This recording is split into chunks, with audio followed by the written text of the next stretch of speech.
코스피가 지금 PBR이 1배 수준을 회복했다. 여기에 네. 대해서도 사실 글로벌 평균이 사실 1배는 넘는데 네. 우리가 너무 눈높이가 낮은 것이 아니냐, 추가 상승이 기대된다 이런 분석도 많이 네. 나오고 있는데 혹시 하우스뷰가 최근에 바뀌셨나요? 네, 어떻습니까? 저도 원래 예전에는 이제 2,900을 못 넘을 거다라고 좀 전망을 했는데 대선 끝나고 나서 전체적인 상황들을 고려해서 저희도 이제 3,000에서 3,100까지는 슈팅은 충분히 나올 수 있다. 이렇게 좀 말씀을 드릴게요. 이게 그 연이어서 지금 올라가다 보니까 오늘처럼 단계적인 조정 가능성들은 저희가 열고 가는 게 네. 맞는데 지금 한국 같은 경우는 다른 나라 국가들에게 없는 모멘텀들이 있죠. 대규모 재정을 투입해서 돈을 푼다라는 거, 또 한은의 금리나 지원, 이런 유동성적인 측면도 있고 가장 중요한 게 외국인들도 주목을 하고 있는 코리아 디스카운트 해소 정책, 거버넌스 규제, 거버넌스 개선 정책, 이 모멘텀들이 있고 저는 그게 아직 소멸이 되지 않았다라고 좀 보고 있습니다. 그래서 이러한 것들을 고려해 봤을 때 저는 뭐 3,000 요즘에 거의 대부분 방송 나오시는 분들이 3,000을 이야기하시는 것 같은데 얼마 안 남았으니까. 네. 저도 뭐 그것까지는 충분히 동의한다라고 좀 말씀을 드릴게요. 그러면 3,100까지도 전망을 하반기에 하고 있다. 네, 근데 문제는 이거죠. 3,000 가든 3,100을 가든 예. 갔다가 바로 맞고 떨어지면 의미가 없잖아요. 맞아요. 얼마나 지금 그 레벨에서 버텨줄 수 있느냐가 관건인데 그거를 결정하는 거는 저는 이제 앞으로 한 2달 정도에 그 미국의 뭐 경제 지표나 우리나라의 수출 데이터 아니면 기업들의 월별 실적 데이터 이거를 통해서 좀 확인할 수 있지 않을까. 네, 펀더멘털이 뒷받침되지 않으면은 네. 주가가 고점에서 지속력을 오래 발휘 못합니다. 저는 그래서 3,000선 이상으로 넘어가는 그 시점부터는 이제 뭐 적극적인 매수보다는 그동안에 많이 올라왔던 거 약간 차익 실현하는 정도로 대응을 해가는 게 적절한 전략이다라고 좀 보고 있습니다. 네, 일단은 추가적인 상승을 예상하고 있지만 그래도 어느 정도 차익 실현을 해가면서 시장을 보는 것이 좋겠다라고 그렇죠. 말씀을 네. 해주셨고 펀더멘털이 중요하다라고 언급을 해주셨는데 또 관세에 대한 이슈도 계속해서 그렇죠. 있는 상황이잖아요. 트럼프 미국 대통령 지금 상호 관세 유예 기간을 연장할 필요가 없다. 12월 이내에 서한을 뭐 보낼 때는 보내겠다 이렇게 그렇죠. 이야기를 하고 있는 상황이잖아요. 네. 우리나라는 그래도 협상 과정에 있으니까 괜찮은 거다라고 볼 수가 있는 건가요? 근데 한국이랑 예. 지금 미국이랑 협상하는 과정들을 결과를 보면 아직까지 별다른 진전은 없었죠. 그건 그동안에 그렇죠. 컨트롤 예. 타워가 없었기 때문에 지금부터 이제 본격적인 협상 기간에 들어가는 와중에 트럼프가 이렇게 서한을 보낸다라는 거는 제가 봤을 때 뭐 얄짤없이 너희들 상호관세 맞아 이거를 현실하기보다는 그 협상 유예 시한까지 얼마 안 남았으니까 그 전에 이제 본인들에게 유리한 쪽으로 선점하려는 그 카드 도구로 쓰고 있다. 저는 이렇게 좀 보고 있어요. 트럼프는 이제 얄짤없이 너희들은 그냥 상호관세 맞을 수 있다라고 이야기하는데 베센트 이야기를 들어보면은 조건부로도 우리가 유예나 혹은 변경을 시켜줄 수 있다. 이런 식의 스탠스를 취하고 있거든요. 그래서 트럼프가 이렇게 강하게 나서고 있는 게 저희가 2월 달부터 4월 달까지 고생을 해왔던 관세 때문에 저희가 고생을 엄청 많이 했었잖아요. 그 정도의 사태를 재현시키지는 저는 않을 거다. 이렇게 좀 보고 있습니다. 네. 다만 이제 그 관세 피해 수출주들 있잖아요. 그 뭐 반도체도 그렇고 가전도 그렇고 자동차도 그렇고 여기 같은 경우는 요즘에 수급도 많이 비어 있고 주가도 많이 상대적으로 못 그렇죠. 올라오다 보니까 굉장히 구미가 당기는 주식이긴 한데 저는 지금 시점에서 여기에 대한 비중들을 늘리는 것들은 그렇게 추천드리고 싶지는 않습니다. 네, 이들 종목들이 또 말씀하신 것처럼 수출주잖아요. 네네. 관세 피해가 예상되는. 지금 지수가 많이 올라온 상황에서 추가 상승이 가능하게 되려면은 네. 앞서서 펀더멘털이 개선되어야 한다라는 부분을 말씀해 주셨는데 사실 3분기 수출이 약간 꺾일 가능성에 대해서도 시장에서는 얘기를 하고 있고 그렇죠. 거기다 환율도 어떻게 보면은 수출주에는 우호적인 환경은 아닌 거잖아요. 네, 맞습니다. 이러한 수출주에 대해서도 어떻게 생각하고 계신지 구체적으로 좀 궁금하거든요. 그러니까 3,100 이상으로 가려면은 그냥 3,000 이상에서 저희가 계속 놀 수 있으려면은 수출주를 포함해서 우리나라 실적들이 버텨줘야 되고 네. 최소한의 이제 턴어라운드 할 거다라는 기대감들이 있어야 되는데 저는 그거를 당장에 기대하기는 어렵다. 그래서 7월 중순 이후에나 저희 실적 시즌까지 진행을 하고 나서야 저는 그거 기대된다라고 말씀을 드리고 싶고요. 그래서 저도 지금 그 관세 피해 수출주들을 그렇게 조금 긍정적으로 보기가 어렵다라는 것도 여기는 2분기 실적 시즌이 끝나도 애널리스트들의 관련 업종 담당하는 애널리스트들의 추정치는 하향이 될 것 같아요. 이 말은 지금 관세 피해 수출주들 다른 주식들보다 밸류에이션이 쌉니다. 들어가기 굉장히 매력적인데 이게 지금 나중에 뚜껑을 열어보면은 싼 밸류에이션이 아닐 수가 있는 거죠.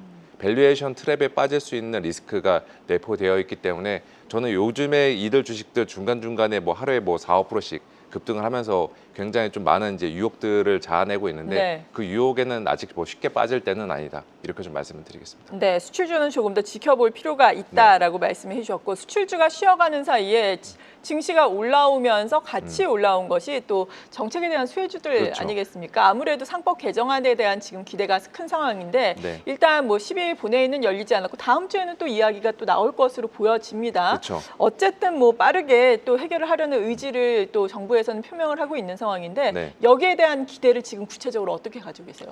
지금은 그 기대감으로 계속 땡기고 있는 장세긴 네. 하죠. 그 주식들. 근데 이제 저는 상법 개정안이 통과가 되면은 관련주의 그 전방위적인 랠리는 저는 소강이 될 것으로 보고 있고 세론이 나올 것이다. 그렇죠. 그 이후부터는 이제 좀 압축해서 가야 되지 않을까. 정말 이 상법 개정안이 기업들의 쪼개기 상장을 금지시키고 혹은 이제 그 기업 가치를 정말 끌어올릴 수 있는 것들인지 이것들까지 따져보는 그 단계에 돌입할 것 같아요.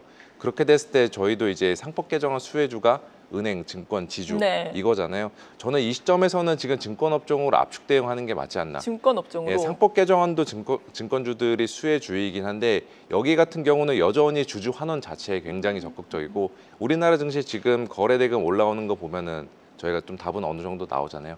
여기도 역시나 실적 같은 경우는 뒷받침되는 업종이니까 주가가 최근에 많이 올라서 가격 자체에 대한 단기적인 부담은 있을지언정 실적과 내러티브를 봤을 때는 상법 개정안 그 대장주들 중에서 저는 이쪽으로 압축해서 가는 게 맞다. 이렇게 좀 말씀을 드리겠습니다. 네, 상법 개정안의 입법 절차가 이루어지면 오히려 이 랠리가 소강될 가능성, 세론이 나올 가능성 이에 따라서 압축 대응을 하자 증권주에 대해서 상당히 유망하게 말씀해 네. 주셨는데 증권주도 사실 요즘에 매수할 수 있는 타이밍을 주지는 않고 있잖아요. 그렇죠. 어떤 종목을 유망하게 보세요? 특히? 제가 종목을 네. 말씀을 드리고 싶지만 제 입장이 애널리스트 네네. 입장에서 이제 대회에서 종목을 이야기하기가 굉장히 예. 조심스러워서 그냥 증권주 자체에 좀 주목을 해보시면 좋겠다. 이 정도만 말씀을 드릴게요. 네, 대부분 좋으니까요. 네. 그리고 오늘 시장을 보더라도 주도주는 역시나 조선방산이구나 싶습니다. 맞습니다. 많은 조선방산주가 오늘도 52주 최고가를 경신하고 있고 오늘 같은 경우에는 또 오히려 중동의 지정학적 리스크가 불거지면서 방산에는 힘을 또 더해주고 있잖아요. 네. 이 주도주로서의 위상이 하반기에도 계속해서 이어질 거라고 보세요? 저는 뭐 하반기 3분기 정도까지만 놓고 봐도 여기는 저희가 쉽게 내릴 때는 아니다. 네. 이렇게 좀 말씀을 드릴게요. 지난 2주 정도의 상황을 돌이켜 보면은 조선방산 주도주들이 하루에 몇 번 빠졌다가 올라가고 이 행태를 반복을 하다 보니까 여기에 피로감을 느낀 투자자분들이 그냥 이들 내리고 뭐 상법 개정 수혜주나 아니면 관세 피해 수출주로 가자라는 좀 분위기가 조성이 되고 있는데 네. 저는 그 판단은 나중에 좀 실행으로 옮기는 것이 좋겠다 이렇게 좀 말씀을 드릴게요. 여기는 이익이 지금 우리나라 섹터 중에서 가장 잘 나오고 있는 업종입니다. 지금 우리나라 섹터들 이익 그 분기별로 딱 놓고 보면은 대부분 섹터들이 2분기는 다 올라가는데 3분기, 4분기는 이익 추정치가 쭉 내려가거든요. 그 와중에 유일하게 올라가는 업종이 조선방산, 전력기기 이 주식들 원전 이 네. 주식들입니다. 저는 지금 시점에서는 이제 이익만 보고 가는 게 맞지 않나라고 보고 있어서 비중 자체도 지금 뭐 그동안 많은 분들이 조선방산주에 몰빵을 하셨으면은 그거는 이제 어느 정도 줄이는 것이 맞지만 기본적인 운영 관점에 있어서 계좌를 운영하는 관점에 있어서 조선방산에 대한 비중 자체는 다른 업종들보다는 높게 가져가는 것이 저는 맞다. 이렇게 좀 말씀을 드릴게요. 그리고 잊을만 하면은 네. 이렇게 재료들도 오늘처럼 들어오잖아요. 그렇죠. 그것들도 한번 같이 고민해 보시면 될 것 같습니다. 네, 조선방산은 적어도 3분기까지는 계속해서 볼 수가 있겠다. 거기다 원전, 전력기기까지 유망하게 말씀해 주셨고 달러 같은 경우에는 앞으로 어떻게 움직일지 모르겠습니다. 오늘 네. 외환 시장도 지정학적 리스크의 영향을 어느 정도는 받고 있는데 네. 앞으로는 추세가 어떻겠습니까? 지금 뭐 추세 기간을 어떻게 설정하면 하는 거에 따라 다르겠지만 네. 그냥 딱 한 두 달 정도만 놓고 봤을 때 7월 달까지만 놓고 봤을 때 달러 약세로 보시는 게 저는 맞다라고 보고 있어요. 왜냐하면 미국과 다른 나라 국가들 간의 협상이 한창 진행 중인데 그 과정에서 환율 이야기는 잊을 만하면 계속 나올 것 같거든요. 그것까지 고려를 해보면은 당분간은 달러와 약세, 달러원 환율도 1,350원대 내외에서 계속 움직이는 이 흐름으로 그 기본 베이스 시나리오를 가져가는 것이 좋겠다. 이렇게 좀 말씀을 드리겠습니다. 네. 그리고 최근에 뭐 간밤에 PPI 우리가 확인을 네. 했잖아요. 뭐 CPI, PPI 우리가 확인을 해보니까 지금 금리 인하에 대한 기대감이 약간은 더 커지고 있는 것 같아요. 물론 관세에 대한 네. 충격이 아직까지는 지표에 미치는 영향이 네. 미미했다라고 볼 수도 있지만 네. 이 부분은 어떻게 해석하고 계세요? 금리 인하 빨리 하면은 좋죠. 그러면은 뭐 코스피 지금 6월 달부터 바로 3,100 이상으로 갈 수 있게 만든 또 다른 원동력이 되는데 네. 현실적으로 따져봤을 땐 저는 그건 어렵다라고 보고 있고 연준 입장에서도 이번에 5월 9월달 CPI나 PPI 잘 나왔다고 하더라도 그들 한 2달 정도는 더 상황을 지켜볼 것 같아요. 제일 느리게 움직이는 일들이 바로 그들입니다. 네. 저는 9월달, 11월달 연내 총 2차례 이렇게 인하를 할 것으로 전망하고 있고 대신에 그 빨리 인하하는 것들은 저희가 그 기대감들은 좀 미뤄두는 게 좋겠다. 이렇게 좀 말씀을 드리겠습니다. 네, 지금 신정부 출범에 대한 기대감으로 인해서 시장 환경이 좀 바뀌고 있잖아요. 네. 우리 증시 같은 경우에는 대표적으로 외국인도 지금 6월 들어서 뭐 4조 원 정도 그쵸. 매수를 하고 있는 상황인데 외국인의 바이코리아는 좀 더 이어질 것이다 이렇게 보고 계신가요? 기조 자체는 저는 돌아섰다. 그러니까 그 셀코리아에서 바이코리아로 돌아섰다라고 보시면 될 것 같고 다만 이들도 단기간에 한국 증시 공격적으로 순매수하는 과정에 있어서 예상치 못한 긍정적인 부작용이 그거잖아요. 주가가 너무 빨리 급등해 버린 거. 예. 그러면은 이들도 뭐 이번 주 남은 기간 오늘도 그렇고 다음 주도 그렇고 중간중간에 템포 조절은 할 소지가 있긴 합니다. 그래서 전체적으로 이들이 주목하는 거는 상법 개정안을 통한 코리아 디스카운트 해소 수혜 여기에 대해서 지금 다른 나라 국가들에 비해 한국에 대해서 높은 프리미엄을 주고 있는 입장이기 때문에 저는 이 기조가 끝나지 않았다라고 보고 있어서 외국인 순매수 바이코리아 기조는 계속 갈 거다. 이렇게 좀 말씀을 드릴게요. 네, 이 시각 현재 낙폭을 좀 더 키워나가고 있는 양대 시장입니다. 코스피 같은 경우에는 1.22%, 코스닥은 2.65%, 낙폭이 또 너무 크게 나오는 게 아닌가 이런 생각도 하게 되는데 코스닥 쪽이 생각보다 지금 크게 나오고 있네. 지금 특히나 바이오 그러게요. 쪽들을 보면 아무래도 코스닥 내 바이오주들 최근에 셌었고 여기가 제일 좀 수급이 요즘에 얇았던 업종이다 보니까 저는 이들 주식이 상대적으로 지금 타격을 크게 입고 있다. 이렇게 좀 그러네요. 말씀드릴게요. 네, 그렇다면 마지막으로 앞으로 주목해볼 만한 변수 그리고 이에 따른 투자 전략 좀 네. 정리를 해주신다면요. 지금 뭐 단기적으로 돌발 상황이 발생해서 주목할 변수는 지금 이란과 이스라엘의 지정학적 상황이 어떻게 될지 이게 중요한 것 같고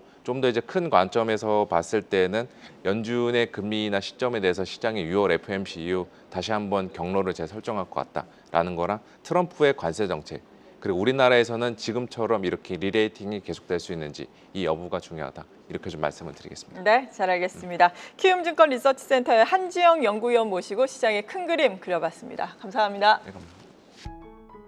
계속해서 다양한 경제 이슈를 알고 싶다면 구독과 좋아요, 알림 설정 부탁드립니다. AI 캐스터 권미정이었습니다.